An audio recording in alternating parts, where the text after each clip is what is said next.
Welcome to the weird world. Let's start reading the book, Atomic Habits, where James Clear explores in this wonderful work how to transform small habits into big and lasting changes in our lives. Okay, I will start reading. I hope you have an enjoyable experience. On the final day of my sophomore year of high school, I found myself facing a baseball. As a teammate geared up to take a strong swing, the baseball slipped from their grip and rapidly approached me, striking directly between my eyes. I have no memory of the moment of impact. The force of the baseball crushed my nose into a distorted U shape. This collision propelled the delicate tissues of my brain to forcefully collide with the walls of my skull. Instantly, a wave of swelling surged throughout my head. In a fleeting moment, I had a broken nose, multiple skull fractures, and 2 shattered eye sockets. Upon opening my eyes, I saw people staring at me, rushing over to offer help. Looking down, I noticed red spots on my clothes. One of my classmates handed me his shirt. I used it to stem the flow of blood gushing from my broken nose. Shocked and bewildered, I was unaware of the severity of my injury. My teacher took hold of my arm and we embarked on the lengthy journey towards the nurse's office. Across the field, up the hill, and back into the school. Random hands touched my sides, supporting me to stand. We took our time and walked slowly. No one realized the significance of every minute. Upon arrival at the nurse's office, a series of questions were posed to me. "What year is it?" "1998, I responded, unaware that the correct answer was 2002. "Who is the President of the United States?" "Bill Clinton," I said. The correct answer was George W. Bush. "What is your mom's name?" I stalled. 10 seconds passed. "Patty," I said casually, ignoring the fact that it had taken me 10 seconds to remember my own mother's name. That is the last question I remember. My body was unable to handle the rapid swelling in my brain, and I lost consciousness before the ambulance arrived. Minutes later, I was carried out of school and taken to the local hospital. Shortly after arriving, my body began shutting down. I struggled with basic functions like swallowing and breathing. I had my first seizure of the day. Then I stopped breathing entirely. As the doctors hurried to supply me with oxygen, they also decided the local hospital was unequipped to handle the situation and ordered a helicopter to fly me to a larger hospital in Cincinnati. I was rolled out of the emergency room doors and toward the helipad across the street. The stretcher rattled on a bumpy sidewalk as one nurse pushed me along while another pumped each breath into me by hand. My mother, who had arrived at the hospital a few moments before, climbed into the helicopter beside me. I remained unconscious and unable to breathe on my own as she held my hand during the flight. While my mother rode with me in the helicopter, my father went home to check on my brother and sister and break the news to them. He choked back tears as he explained to my sister that he would miss her 8th grade graduation ceremony that night. After passing my siblings off to family and friends, he drove to Cincinnati to meet my mother. When my mom and I landed on the roof of the hospital, a team of nearly 20 doctors and nurses sprinted onto the helipad and wheeled me into the trauma unit. By this time, the swelling in my brain had become so severe that I was having repeated post-traumatic seizures. My broken bones needed to be fixed, but I was in no condition to undergo surgery. After yet another seizure, my 3rd of the day, I was put into a medically induced coma and placed on a ventilator. My parents were no strangers to this hospital. 10 years earlier, they had entered the same building on the ground floor after my sister was diagnosed with leukemia at age 3. I was 5 at the time. My brother was just 6 months old. After 2.5 years of chemotherapy treatments, spinal taps, and bone marrow biopsies, my little sister finally walked out of the hospital happy, healthy, and cancer-free. And now, after 10 years of normal life, my parents found themselves back in the same place with a different child. While I slipped into a coma, the hospital sent a priest and a social worker to comfort my parents. It was the same priest who had met with them a decade earlier on the evening they found out my sister had cancer. As day faded into night, a series of machines kept me alive. My parents slept restlessly on a hospital mattress. One moment they would collapse from fatigue. The next they would be wide awake with worry. My mother would tell me later, it was one of the worst nights I've ever had. My recovery. Mercifully, by the next morning, my breathing had rebounded to the point where the doctors felt comfortable releasing me from the coma. When I finally regained consciousness, I discovered that I had lost my ability to smell. As a test, a nurse asked me to blow my nose and sniff an apple juice box. My sense of smell returned, but to everyone's surprise, the act of blowing my nose forced air through the fractures in my eye socket and pushed my left eye outward. My eyeball bulged out of the socket, held precariously in place by my eyelid and the optic nerve attaching my eye to my brain.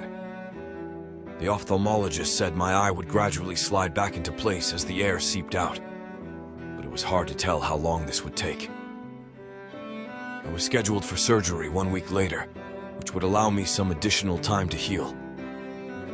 I looked like I had been on the wrong end of a boxing match, but I was cleared to leave the hospital.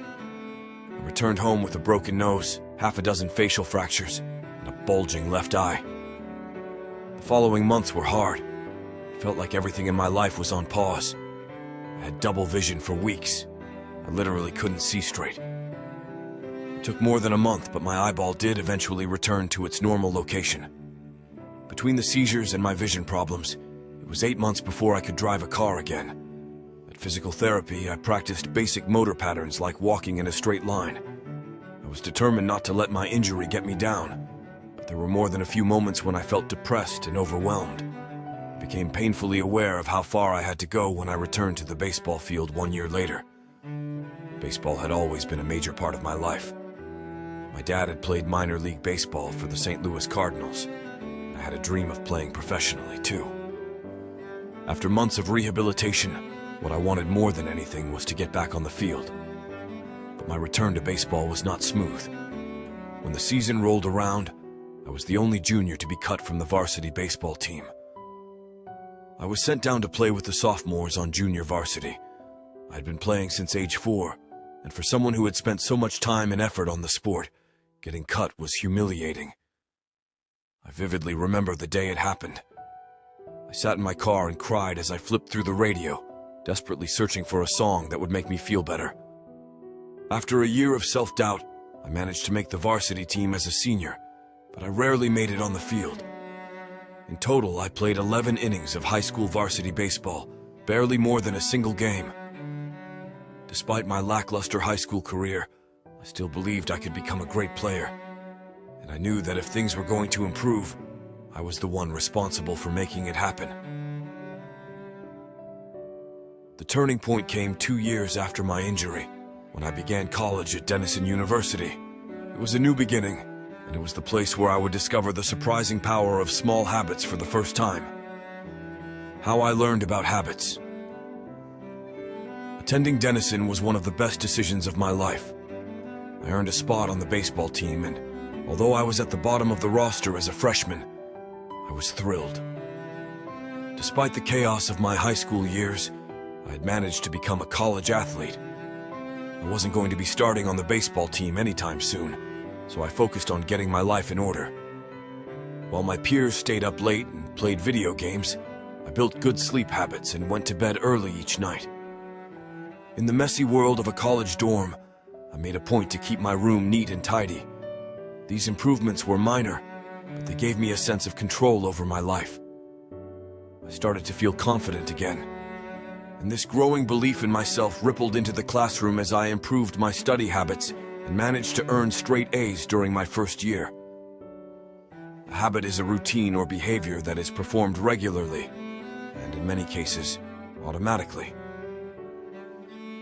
As each semester passed, I accumulated small but consistent habits that ultimately led to results that were unimaginable to me when I started. For example, for the first time in my life, I made it a habit to lift weights multiple times per week, and in the years that followed, my 6'4" frame bulked up from a featherweight 170 to a lean 200 pounds. When my sophomore season arrived, I earned a starting role on the pitching staff. By my junior year, I was voted team captain, and at the end of the season, I was selected for the all-conference team. But it was not until my senior season that my sleep habits, study habits, and strength training habits really began to pay off. 6 years after I had been hit in the face with a baseball bat, flown to the hospital and placed into a coma, I was selected as the top male athlete at Denison University and named to the ESPN Academic All-America team, an honor given to just 33 players across the country.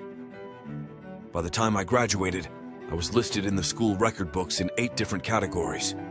That same year, I was awarded the university's highest academic honor, the President's Medal. I hope you'll forgive me if this sounds boastful. To be honest, there was nothing legendary or historic about my athletic career. I never ended up playing professionally. However, looking back on those years, I believe I accomplished something just as rare. I fulfilled my potential. And I believe the concepts in this book can help you fulfill your potential as well. We all face challenges in life. This injury was one of mine, and the experience taught me a critical lesson. Changes that seem small and unimportant at first will compound into remarkable results if you're willing to stick with them for years. We all deal with setbacks, but in the long run, the quality of our lives often depends on the quality of our habits. With the same habits, you'll end up with the same results. But with better habits, anything is possible. Maybe there are people who can achieve incredible success overnight. I don't know any of them, and I'm certainly not one of them.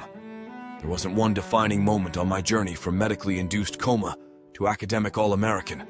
There were many. It was a gradual evolution, a long series of small wins and tiny breakthroughs. The only way I made progress, the only choice I had, was to start small. And I employed this same strategy a few years later when I started my own business and began working on this book. Here I will stop reading and will continue reading in the second part.